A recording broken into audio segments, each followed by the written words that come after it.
Kamu tahu nggak, ada satu hal yang sering banget disalahpahami oleh hampir semua orang, yaitu kebiasaan menunda-nunda pekerjaan. Nah, melalui pembalasan mendalam kita kali ini, kita bakal ngebongkar habis alasan neurologis yang super kuat dibalik kenapa sih otak kita tuh suka banget nunda. Dan yang paling penting, kita juga bakal bahas gimana caranya meratas ulang sistem otak kita itu supaya bisa langsung action tanpa ada penolakan dari dalam diri. Menarik banget kan? Kamu tahu nggak, selama ini ada satu asumsi fundamental yang benar-benar menjebak pola pikir kita. Kita tuh hampir selalu nganggap yang namanya prokrastinasi atau menunda-nunda itu sebagai sebuah cacat karakter. Kayak, oh itu tanda mutlak kalau kita ini orang yang nggak disiplin atau nggak punya motivasi. Padahal nih ya, ilmu saraf dan psikologi kognitif modern justru dengan tegas mematahkan asumsi itu.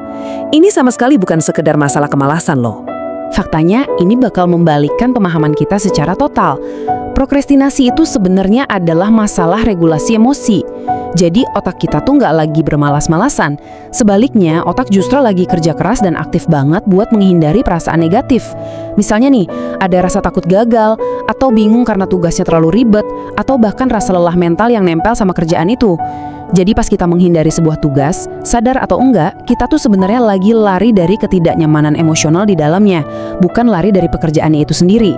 Masuk akal kan? Nah, hal ini bahwa kita masuk ke sebuah jebakan psikologis klasik. Otak kita tuh pinter banget nyari alasan buat ngelepasin tanggung jawab hari ini dengan cara ngelempar beban itu ke versi masa depan dari diri kita.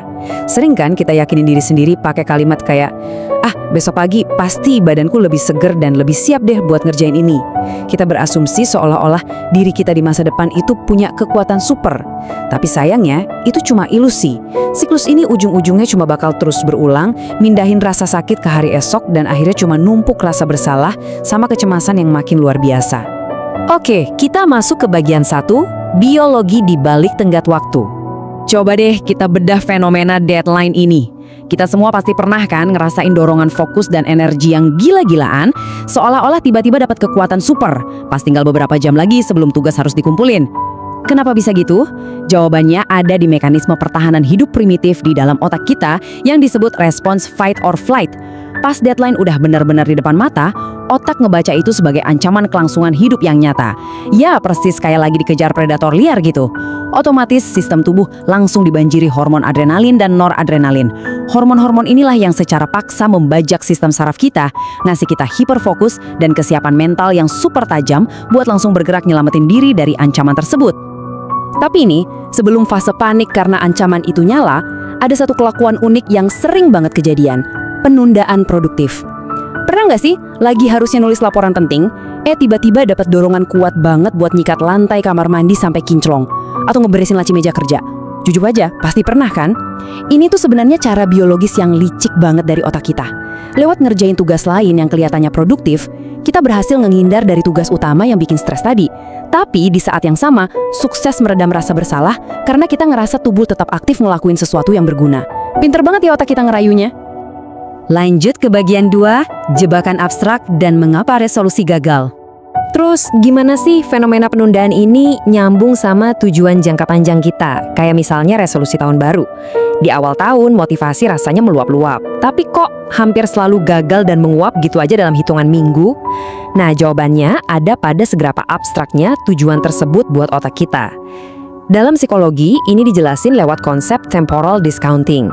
Intinya, manusia tuh punya kecenderungan alami bawaan pabrik buat ngediskon alias ngecilin nilai imbalan di masa depan demi dapat kenyamanan instan saat ini juga. Otak bakal jauh lebih milih nyamannya rebahan hari ini daripada mikirin manfaat kesehatan jantung yang sifatnya masih ngawang-ngawang di masa depan. Konsekuensi instan akan selalu menang telak ngelawan konsekuensi jangka panjang di dalam kepala kita.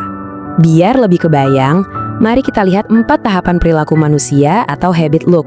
Ada pemicu, hasrat, respons, dan imbalan. Buat ngelakuin tindakan apapun, otak kita mutlak butuh yang namanya pemicu atau sinyal awal.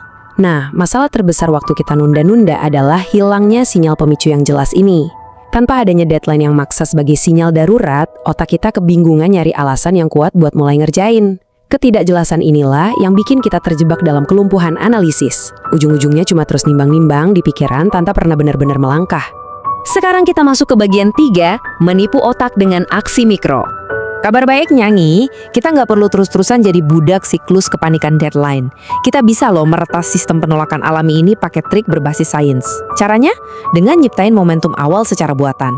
Salah satu trik yang efektif banget itu teknik hitung mundur.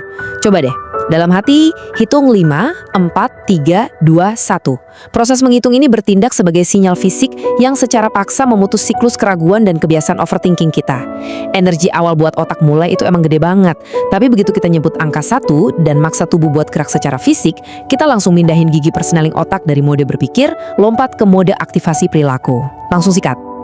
Terus, ada satu aturan mutlak yang kelihatannya simpel banget tapi dampaknya gila-gilaan. Aturan 2 menit. Konsepnya berpusat pada kecepatan eksekusi. Aturannya gini, kalau ada tindakan yang butuh waktu kurang dari 2 menit buat diselesain, misalnya balas chat konfirmasi, nyuci 1 piring kotor bekas makan, atau masukin kertas ke dalam map, lakuin saat itu juga. Jangan kasih celah sedetik pun buat otak memikirkannya. Mengeksekusi tugas-tugas kecil ini secara instan bakal mencegah penumpukan beban kognitif di latar belakang pikiran kita yang tanpa kita sadari sering banget jadi sumber utama rasa cemas. Kalau ada tugas yang rasanya terlalu gede dan mengintimidasi, strateginya adalah susutkan tugas itu sampai ke titik di mana secara biologis rasanya konyol banget kalau sampai kita gagal ngelakuinnya. Baca 1 halaman buku aja, tulis 1 kalimat pendek aja, atau lakuin peregangan 1 kali aja. Kedengarannya mungkin aneh ya, kayak buat apa cuma nulis 1 kalimat? Tunggu dulu, tujuannya tuh sama sekali bukan soal hasil akhirnya di detik itu. Tujuannya murni buat ngeruntuhin tembok penolakan di dalam otak sampai ke level paling dasar, supaya momentum alami bisa pelan-pelan ngambil alih. Begitu tangan kita mulai ngetik 1 kalimat, hukum inersia bakal berlaku di otak kita. Biasanya nih, kita bakal dengan sendirinya ngalir nulis kalimat dan paragraf berikutnya tanpa beban. Kita lanjut ke bagian 4, merangkai ulang jalur saraf. Nah, setelah berhasil nipu otak buat mulai lewat aksi mikro tadi, langkah penting selanjutnya adalah bikin perubahan ini jadi permanen. Ini berakar pada mekanika neuroplastisitas, di mana konsistensi dari tindakan kita bakal secara fisik membentuk ulang jalur saraf di otak. Konsep yang super kuat di sini namanya habit stacking atau penumpukan kebiasaan. Buat mangkas drastis energi mental yang dibutuhin buat mulai rutinitas baru, kita tinggal nempelin kebiasaan baru itu ke rutinitas harian yang udah jalan otomatis. Daripada ribet bikin jadwal baru buat minum vitamin, mending tempelin aja langsung setelah kebiasaan sikat gigi pagi. Otak jadi nggak perlu nguras energi buat nginget atau nyari motivasi ekstra. Tindakan baru itu pelan-pelan bakal melebur jadi perpanjangan alami dari kebiasaan lama kita. Proses ngunci kebiasaan baru ini sepenuhnya urusan kimiawi otak. Makanya, merayakan kemenangan kecil, sekecil apapun itu, bahkan sekedar ngepalin tangan dan bilang, mantap setelah sukses baca 1 bab buku, itu penting banget loh. Perayaan kecil ini bakal memicu otak ngelepasin hormon dopamin. Ingat, otak kita tuh beroperasi pakai bahan kimia, dan dopamin ini ibarat lem super yang mengikat dan mempertebal jalur saraf baru kita tadi. Secara bertahap, pas jalur sarafnya udah makin kuat, barulah kita bisa pelan-pelan naikin tingkat kesulitan tugasnya. Tentu aja ya, belajar hal baru itu nggak pernah lepas dari fase yang bikin gak nyaman. Akan selalu ada titik kritis yang namanya penghalang frustrasi. Ini tuh masa-masa awal yang penuh tekanan, bikin stres, dan fase dimana hampir sebagian besar dari kita secara logika mikir, udahlah nyerah aja. Tapi dengerin ini, memvalidasi perasaan gak nyaman ini itu sangat penting. Menyadari kalau rasa frustrasi ini bukanlah tanda kalau kita bodoh atau nggak berbakat, melainkan cuma respons adaptasi sementara dari otak yang lagi dipaksa bikin koneksi sel baru. Pemahaman ini bakal ngasih kita daya tahan mental ekstra. Bertahanlah lewati penghalang frustrasi ini, dan kita pasti bakal nembus ke tahap penguasaan skill yang sesungguhnya. Dan akhirnya, bagian 5, mendefinisikan ulang standar produktivitas. Mari kita tarik perspektif ini ke dunia nyata sehari-hari. Di era hustle culture atau budaya kerja keras yang kadang bisa jadi sangat toksik ini, kita rentan banget merasa jadi pecundang cuma karena ngelihat pencapaian luar biasa orang lain di media sosial.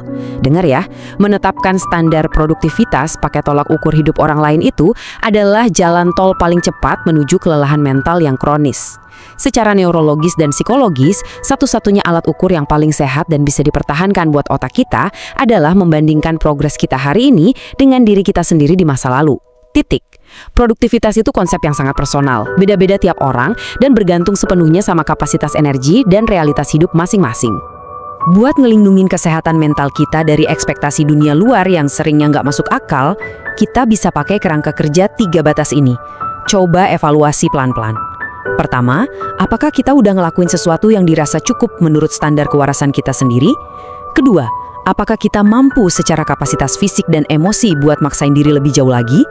Dan ketiga, yang paling penting, apakah kita emang mau ngelakuin itu demi perkembangan diri kita? Kalau jawabannya enggak, ingat, kita punya hak dan otoritas penuh buat bilang tidak dan narik batasan yang tegas.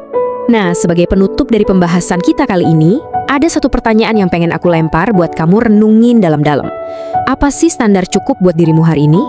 Mulai sekarang, berhentilah ngikutin standar yang dipaksain sama dunia luar.